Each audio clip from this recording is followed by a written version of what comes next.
కాంగ్రెస్లో చేరబోతున్న BRS MLA అంటూ వార్తలు అయితే వస్తున్నాయండి. వీటికి సంబంధించినటువంటి వివరాలు ఈ వీడియోలో వెళ్ళి తెలుసుకుందాం.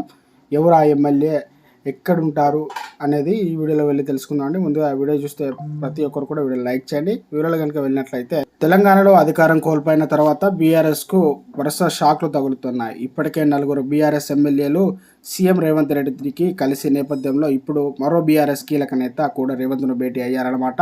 మహేశ్వరం మాజీ ఎమ్మెల్యే తీగల కృష్ణారెడ్డి తెలంగాణ సచివాలయంలో రేవంత్ రెడ్డిని కలిశారు. దీంతో ఆయన త్వరలో బీఆర్ఎస్లో చేరుతారని ఇక ప్రచారం జరుగుతుంది. గతంలో మహేశ్వరం ఎమ్మెల్యేగా ఉన్న తీగల కృష్ణారెడ్డి తర్వాత టికెట్ రాని కారణంగా బీఆర్ఎస్ పార్టీలోకి కొత్తగా వచ్చిన సబితా ఇంద్రారెడ్డికి టికెట్ ఇచ్చిందనమాట.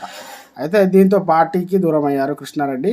అయితే అప్పటి నుంచి ఆయన కాంగ్రెస్లో వెళ్తారనే టాక్ నడుస్తుంది. కానీ దీని గురించి ఎప్పుడు కృష్ణారెడ్డి అధికారికంగా ప్రకటించలేదన్నమాట. కానీ ఇప్పుడు కాంగ్రెస్లో అధికారంలోకి వచ్చిన తర్వాత కృష్ణారెడ్డి సీఎంను కలవడం హాట్ టాపిక్గా మారింది. పార్టీ మార్పుల విషయంలో ఇప్పటికీ కాంగ్రెస్ బీఆర్ఎస్ మధ్య మాటల యుద్ధం నడుస్తుంది. చాలామంది బీఆర్ఎస్ ఎమ్మెల్యే తమకు టచ్లో ఉన్నారని కాంగ్రెస్ నేతలు మాట్లాడుతున్నారు. దీనికి తగ్గట్టుగానే రీసెంట్గా 4 బీఆర్ఎస్ ఎమ్మెల్యేలు సీఎంను కలిశారన్నమాట. దీంతో కాంగ్రెస్ చేస్తున్న వాదనకు మరింత బలం చేకూరింది.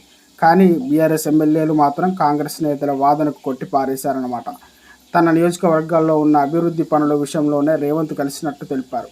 అయితే వాళ్ళు ఎందుకు కలిశారన్న విషయం కాసేపు పక్కన పెట్టినా ఈ ఇష్యూ ఇంకా ఎవరు మర్చిపోకుండా ఇప్పుడు మరొక కీలక బీఆర్ఎస్ నేత రేవంత్ను హాట్ టాపిక్గా ఇక మారిందనమాట. కృష్ణారెడ్డి కాంగ్రెస్లో చేరేందుకు ఇప్పటికే నిర్ణయించుకున్నారని, త్వరలో అధికారికంగా జాయిన్ కాబోతుంటూ ఇక కాంగ్రెస్ వర్గాల నుంచి టాక్ అయితే వినిపిస్తుందన్నమాట.